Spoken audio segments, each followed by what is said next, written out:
আসসালামু আলাইকুম রহমতুল্লাহি ওবরাকাতুহ। সম্মানিত উপস্থিতি, আপনারা যারা আমার এই ভিডিওটি দেখতেছেন, আমি আপনাদেরকে আন্তরিকভাবে মোবারকবাদ জানাই ও ধন্যবাদ জানাই।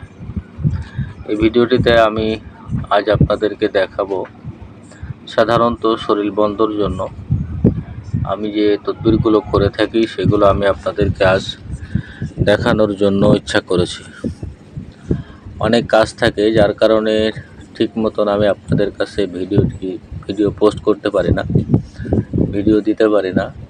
আর শারীরিক অবস্থা অনেক খারাপ হয়ে যাওয়ার কারণে আমি আসলে সেইভাবে সময়ও দিতে পারতেছি না। কাজ নেই তা না, কাজ আছে, টুকটাক কাজ তো করি, কিন্তু ভিডিও বানানোর মতন সেরকম সুযোগ হয় না। কারণ যখন যে কাজ আসে সেটাই ধমাধম করে দিতে হয়, সময় নিয়ে কাজ করার মতন অবস্থা এখন নেই। যাই হোক, অনেকে হয়তো ফোনে পান না, হোয়াটসঅ্যাপে পান না, এরকম সমস্যা হচ্ছে। আর এই সমস্যাটা থাকবে না, কারণ শারীরিক অবস্থা মোটামুটি আলহামদুলিল্লাহ ভালো আছে। এখন কন্টিনিউ কাজ চলবে, আশা করতেছি মাঝে মাঝে ভিডিও পাবেন।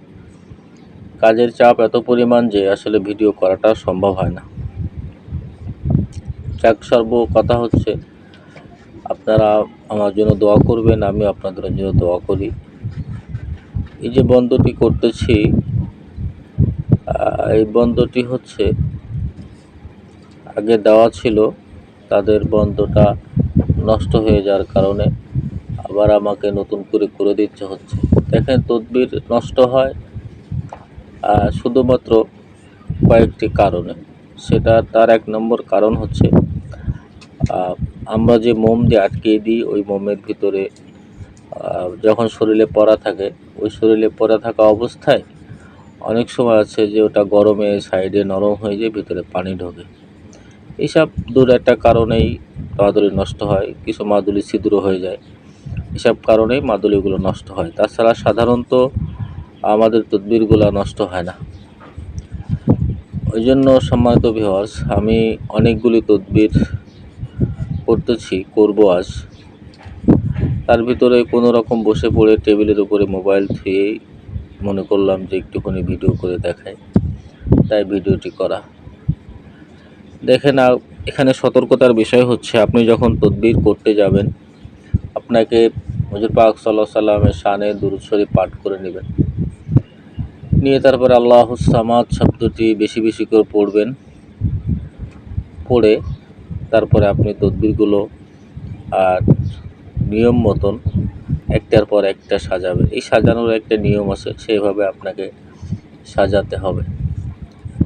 পরবর্তীতে আপনাকে যে কাজ করতে হবে সেটা হচ্ছে, আপনাকে কোরআনুল কারীমের আয়াতের সম্মানার্থে, আপনি দেখেছেন আপনারা যে আমি ওখানে আতর ব্যবহার করেছি, ড্রাই সেন্ট বলে, ওটা হচ্ছে দলা জাতীয়, কাগজটা গলে যায় না, ওইগুলা আপনি ব্যবহার করবেন, সম্মানার্থে ব্যবহার করবেন। দুরূদ শরীফ পড়তে পড়তে সূরা ফাতিহা পড়বেন, পড়ে আপনি মাদুলির ভিতরে তদবিরগুলো ঢোকাবেন। আপনি যত সম্মানের সাথে কাজগুলো করবেন, আল্লাহ তাআলার রহমতে আপনার তদবিরে তত কাজ বেশি হবে ইনশাআল্লাহ। এটা হচ্ছে ব্যাপার। আপনি যেরকম সম্মান করবেন, ঠিক সেভাবেই আপনার কাজটি হবে ইনশাআল্লাহ। যাই হোক, আপনারা দেখুন আর তদবিরটা কিভাবে করি দেখুন। বিভিন্ন ধরনের বন্ধ আমরা করে থাকি, শুধুমাত্র বন্ধ না, এর সাথে আরও অনেক কাজ আমরা করি। তার শারীরিকভাবে বিভিন্ন সমস্যা থাকলে সেগুলোর কোরআনের আয়াত দ্বারা ট্রিটমেন্ট করি। এইভাবে আমরা ট্রিটমেন্ট চালাচ্ছি ইনশাআল্লাহ। আল্লাহ তাআলার রহমতে কোরআন কোনো কাজে ফেল হয় না।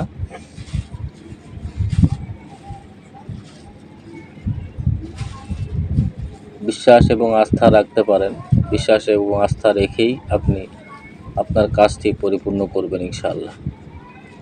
সম্মানিত উপস্থিতি,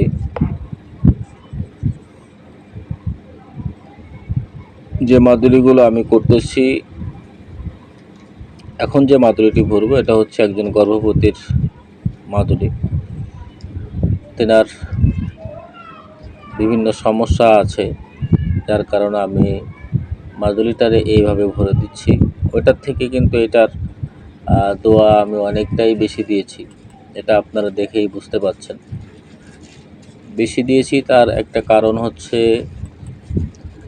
বুঝেছেন অবশ্যই, কারণ গর্ভবতীদের অনেক রকম ঝামেলা থাকে, সেই ঝামেলা থেকে আল্লাহ তাআলা যেন মুক্তি দেন, সেই জন্যই একটু বেশি করে তদবির দেওয়া হচ্ছে। তা সম্মানিত ভিউয়ার্স, আপনারা আমাদের জন্য দোয়া করবেন, আমরাও আপনাদের জন্য দোয়া করি। আল্লাহ তাআলা যেন আমাদের সবাইকে সুস্থ রাখেন, সবল রাখেন, এবং জাগতিক যে কাজ আছে, জাগতিক যে বিষয়গুলো আছে, এই বিষয়গুলো তার থেকে আল্লাহ তাআলা যেন আমাদের সবাইকে হেফাজত করেন এবং সুন্দর রাখেন।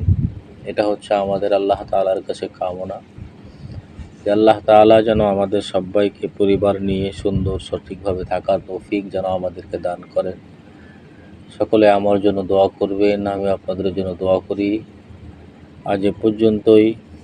সকলে ভালো থাকবেন, সুস্থ থাকবেন। আসসালামু আলাইকুম ওয়া রাহমাতুল্লাহি ওয়া বারাকাতুহু।